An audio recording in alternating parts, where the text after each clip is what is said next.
Kau kembali ke Jakarta karena mantanmu mau menikah. Sini seorang lelaki yang memakai jubah tidur berwarna hitam. Sudah bosan jalan-jalan dengan adik tercintamu. Sudah waktunya Bian sekolah dan menetap, sahut Malea. Bukan karena Rendra, Max. Max tersenyum miring. Calon istrinya cantik yang baru merintis karir sebagai desainer perhiasan. Akhirnya singa sombong itu menemukan wanita. Malea melepas stoking dari kakinya yang jenjang. Calon istri Rendra mempunyai kecantikan yang unik. Walaupun tubuhnya tidak tinggi, tetapi punya daya tarik luar biasa. Max, sampai kapan kita meneruskan pernikahan kita? Malea menatap Max tajam.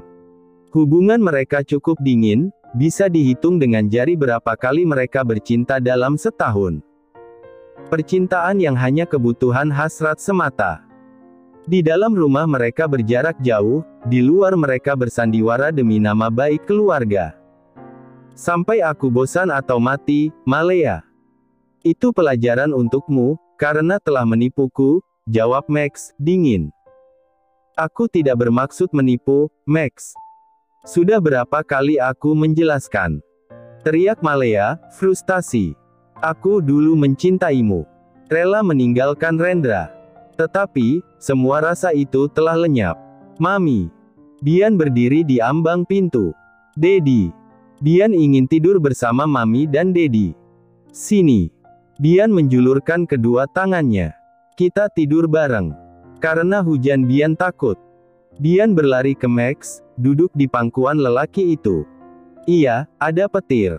Kita di dalam rumah, jadi aman. Max memindahkan tubuh Bian di atas tempat tidur. Bian ingin Dedi bercerita tentang kisah apa? Singa dan tikus. Mami juga ingin mendengar cerita tentang singa. Sindir Max. Aku mau mandi. Silakan kalian berdua melanjutkan cerita dan tidur. Malea melangkah ke kamar mandi. Seandainya berpisah, Bian yang akan menjadi korban. Tetapi, jika dilanjutkan pun tidak baik untuk tumbuh kembang Bian.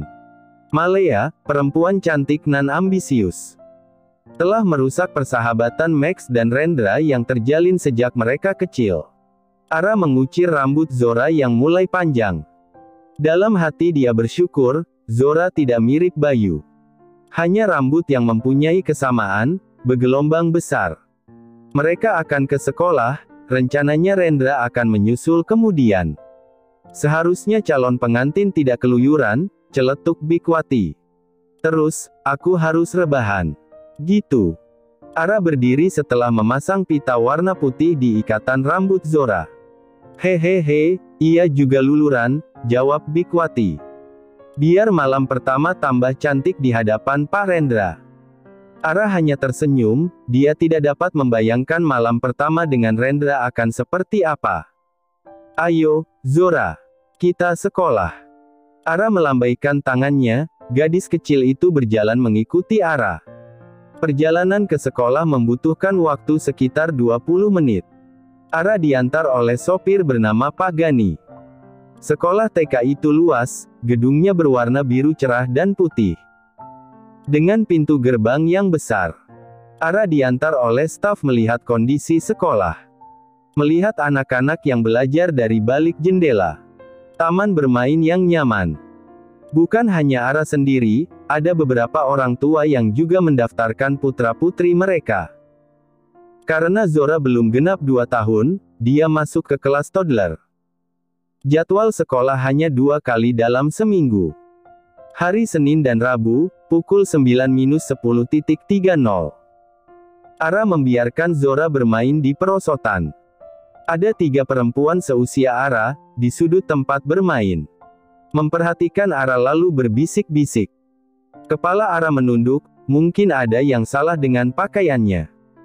Dia mengenakan kaos putih bermotif garis horizontal berwarna biru tua dipadankan dengan celana bahan hitam. Sepatu yang dikenakan, pemberian Rendra waktu ke penyerahan hadiah lomba desain. Tidak ada yang kotor di pakaiannya. Karena harus memantau Zora. Ara pun berjalan ke arah ketiga perempuan itu. Dia, kan, calon istri Rendra. Ternyata tidak tinggi, ya. Obrolan itu berhenti karena sapaan seorang perempuan. Kalian sedang apa? Hei, Malea. Kami tentu saja mendaftarkan anak-anak kami. Ara yang tidak sengaja mendengar nama Malea disebut, menoleh ke belakang. Melihat perempuan cantik dengan rok span hitam dan blazer warna hijau tua. Merasa tidak nyaman, Ara mencoba mengajak Zora pindah tempat. Tetapi, putrinya tidak mau. Mereka terus membicarakan Ara yang sangat beruntung mendapatkan Rendra. Apa coba yang menarik dari dia? Siapa namanya? Ara. Malea hanya tersenyum tipis. Memperhatikan Ara yang sedang mengasuh anaknya. Tidak menyangka kulit Ara memang putih. Dunia memang selebar daun kelor. Bisa melihat Ara di sekolah.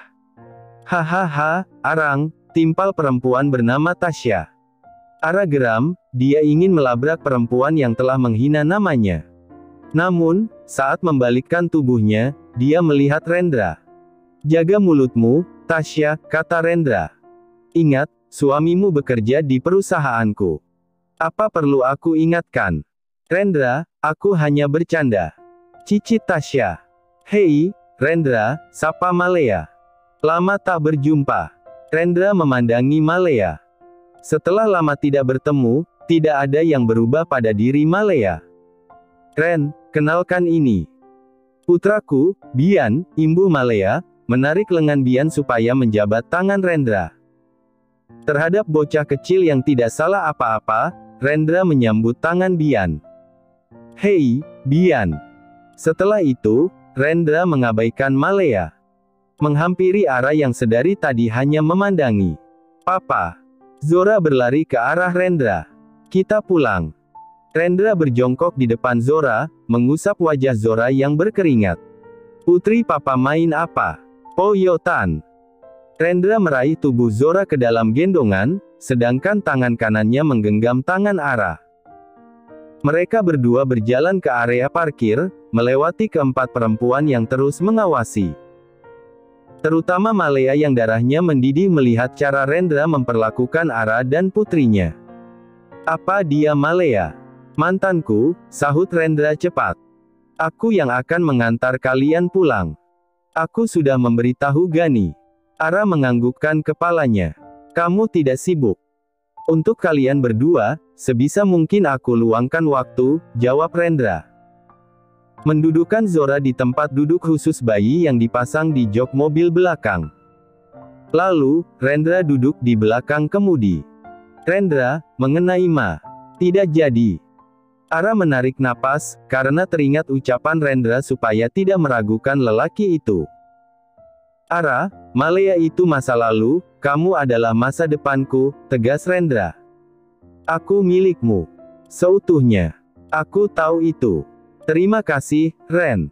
Ara mencium pipi Rendra cepat. Itu supaya pipimu tidak protes karena lagi. Sudah imbang, kan? Rendra tergelak. Teringat malam di mana Bikwati memergoki mereka berdua. Seingatku, waktu itu kamu cium pipi kiri, deh. Jadi, belum imbang, seloroh Rendra.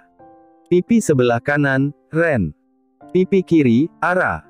Modus kamu, Ren. Sebenarnya pingin lebih dari itu. Tetapi, harus nunggu sampai malam pertama, bisik Rendra, mengerlingkan mata kanannya.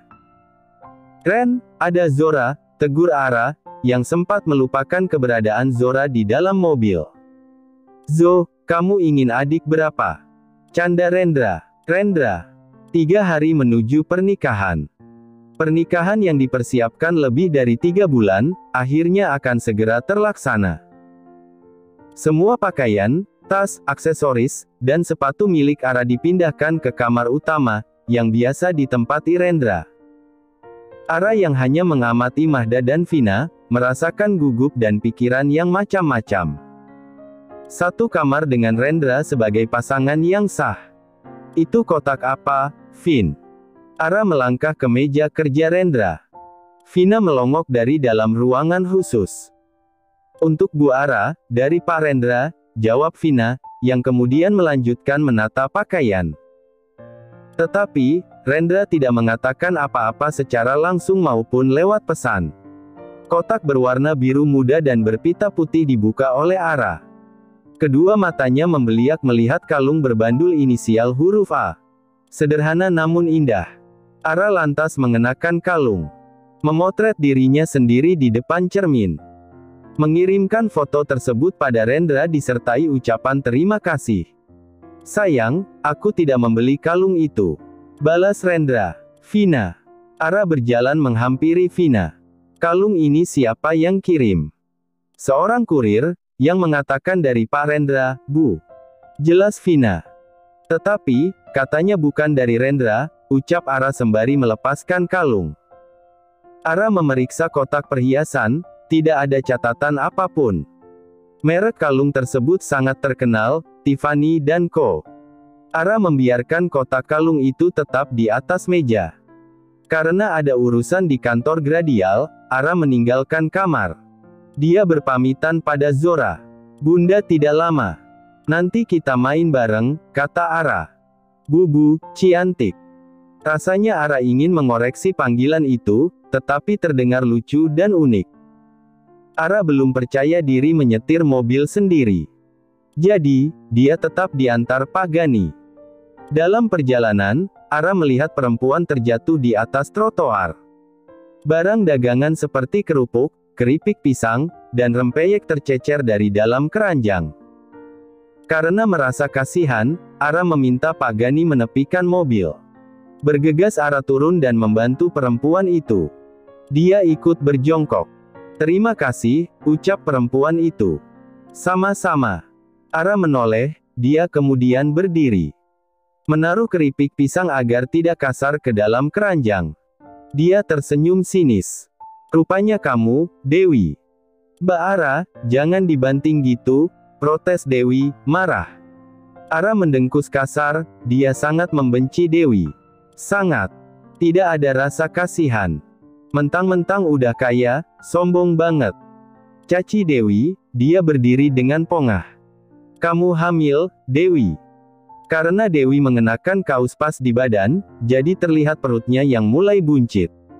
Selamat ya. Aku tidak perlu ucapan selamat darimu. Dewi mengusap perutnya. Kandungannya berusia 16 minggu.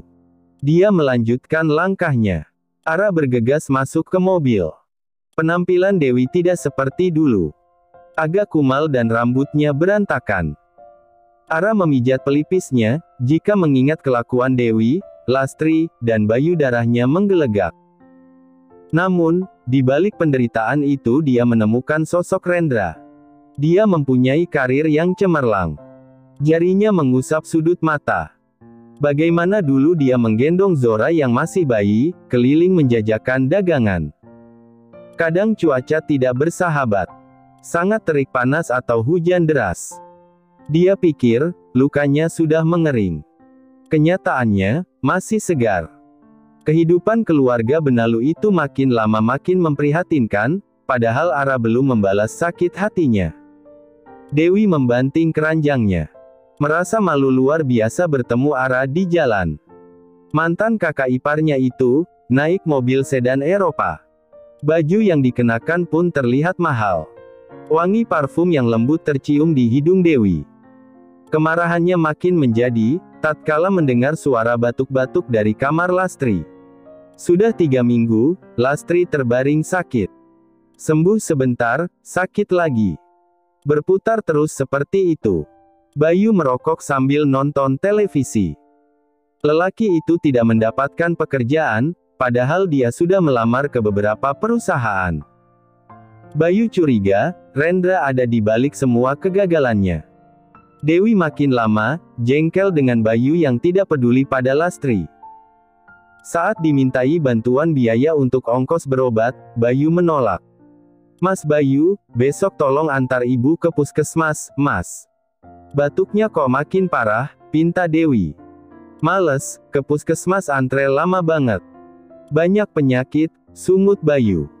Mas, aku sedang hamil. Cari Danu, sana. Teriak Bayu, jengkel. Bayu juga tidak mau membantu kebutuhan makan Lastri, walaupun tinggal satu atap. Lelaki itu sering membeli makanan untuk diri sendiri di warung. Dia hanya mau membayar listrik. Barang-barang Dewi mulai habis terjual. Selain untuk kebutuhan makan, juga untuk membayar utang Lastri. Dewi sudah tidak berharap pada Danu. Bayu yang menonton berita gosip artis yang bercerai dan memperebutkan anak, mendadak mendapatkan ide bagaimana mendapatkan uang. Bibirnya menyunggingkan senyum licik. Di tempat lain Giselle mencium pipi kanan Malea. Kenapa baru sekarang mengabari, Lea? Maaf, aku baru sempat, Giselle. Aku pikir kamu tidak mau menemui aku setelah apa yang terjadi antara aku dan Rendra, sahut Malea, duduk kembali di sofa tunggal. Mereka sedang berada di kafe. Cukup kecewa, sih. Tetapi, anggap saja kalian belum berjodoh. Giselle memperhatikan Malea yang tambah cantik. Dan, aku tidak mau ikut campur urusan kalian. Aku dengar kamu mempunyai seorang putra. Namanya Bian. 4 tahun. Pasti mirip Max yang gagah dan ganteng, seloroh Giselle. Harusnya tambah momongan satu lagi. Malea membuang napas. Dia tidak mungkin menceritakan masalah rumah tangganya pada Giselle. Beberapa hari lagi Rendra menikah. Dia beneran mencintai si desainer perhiasan itu? Tanya Malea. Iya. Rendra sangat mencintai janda itu. Aku tidak menyukainya, tapi mau bagaimana lagi? Giselle menunjukkan wajah masam. Aku bertemu dengan calon istrinya Rendra waktu mencari sekolah untuk Bian. Aku tidak menyangka Rendra menyukai perempuan seperti itu. Rendra butuh waktu lama melupakan dirimu, Lea. Aku yakin Rendra masih menyimpan perasaan yang sama, kata Giselle. Maaf, kamu kan masih bersama Max. Malea tersenyum tipis, kedua matanya melihat keluar jendela. Dirinya tahu, Rendra butuh waktu lama melupakan kisah mereka sampai akhirnya terjerat arah. Rendra memperlakukan anaknya si janda seperti anaknya sendiri, ucap Malea. Dia ingat persis kejadian di tempat bermain di taman kanak-kanak. Kamu dan Om Handoko tidak khawatir si janda mendapatkan semua harta Rendra? Tidak. Aku tahu siapa Rendra. Selama kami tidak mengusiknya, posisi kami aman, tukas Giselle. Selama ini kami sudah kecipratan kekayaan Rendra. Posisi Papa sebagai direktur bukti bahwa Rendra menghargai kami. Malea mendengkus pelan, ternyata Giselle tidak mudah diprovokasi. Sepertinya dia tidak akan menemui Giselle lagi. Tidak sesuai ekspektasi. Aku pergi dulu ya, Giselle. Mau mengantar Bian les piano. Malea menghabiskan kopinya terlebih dahulu. Oke. Lain waktu kita ngobrol-ngobrol lagi. Sementara itu Rendra memandangi kalung di telapak tangannya. Lalu, memandang Ara. Kamu punya fans, mungkin. Ren, aku bukan artis, sahut Ara. Kamu tidak berpikiran yang buruk tentangku. Buruk, bagaimana? Rendra menaruh kalung di kotak. Berprasangka buruk, aku berhubungan dengan laki-laki lain. Begitu maksudku, jelas Ara. Ara, aku percaya padamu. Kamu hanya mencintaiku. Kira-kira dari siapa? Apa kamu bisa menyelidikinya, Ren? Tanya Ara, penasaran. Lebih baik kita fokus pada rencana pernikahan kita, Ara, ucap Rendra, meraih tangan Ara. Orang yang mengirim mungkin punya maksud tertentu. Benar apa yang dikatakan Rendra, Ara pun memilih mengabaikan pengirim kalung itu. Rendra tidak mungkin menuduh sembarangan tanpa bukti. Mungkin Malea, atau mungkin orang yang tidak menyukai rencana pernikahan dirinya dan Ara. Bu Ara, Bu Delia menunggu di teras belakang, kata Mahda. Aku pergi dulu kalau begitu. Sampai jumpa di meja akad, kata Rendra. Oh, ya mengenai sekolah, kamu yakin tidak ingin pindah? Hanya karena Malea dan teman-temannya yang mengejekku? Tidak, Ren. Aku akan menunjukkan siapa aku, ucap Ara, percaya diri. Jangan terprovokasi, ya. Rendra menepuk pundak Ara. Jangan khawatir. Setelah Rendra pergi, Ara menemui Delia. Perempuan itu cukup sering bertandang. Ara masih menjaga jarak, dirinya tidak mudah menerima pertemanan.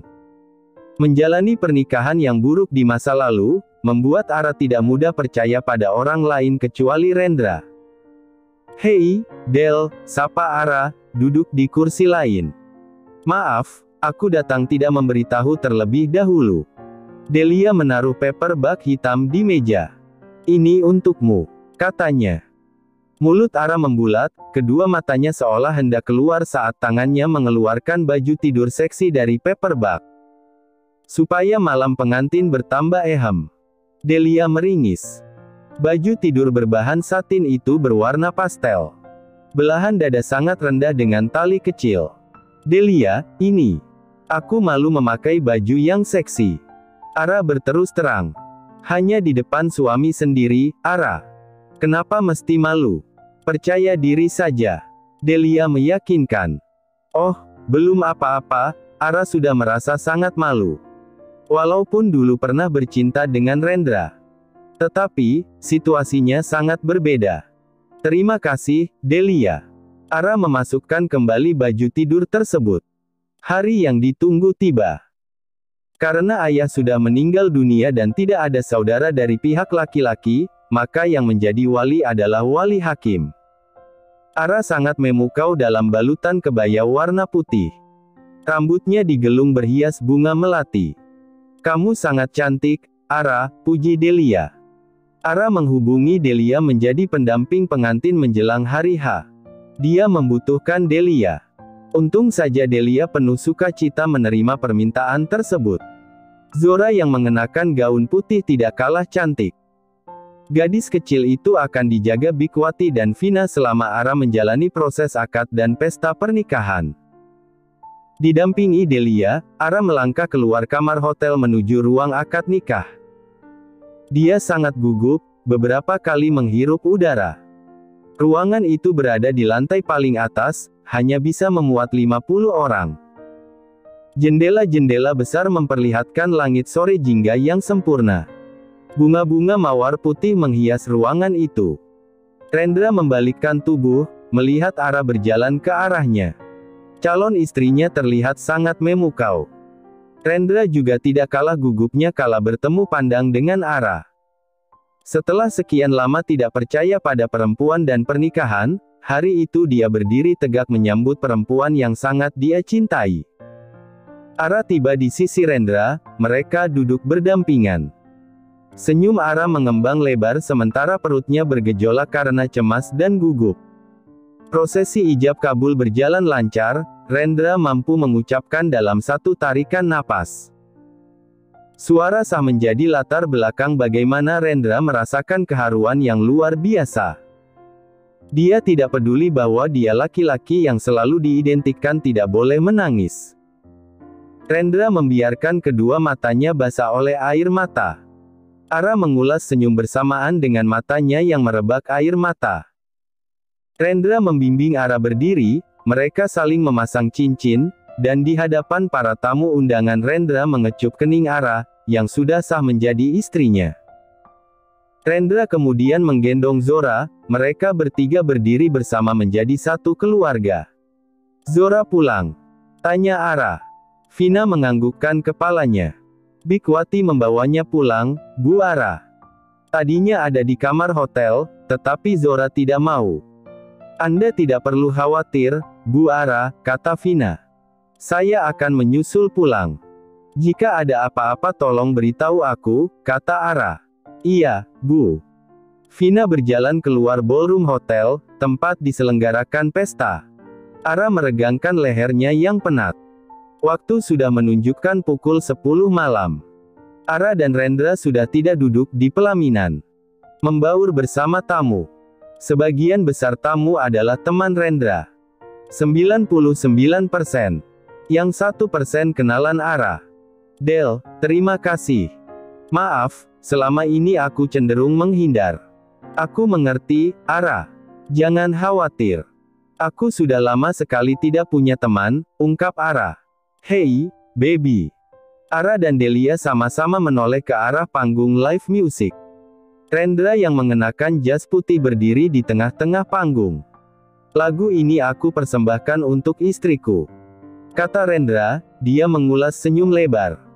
Suamimu romantis, Ara, komentar Delia.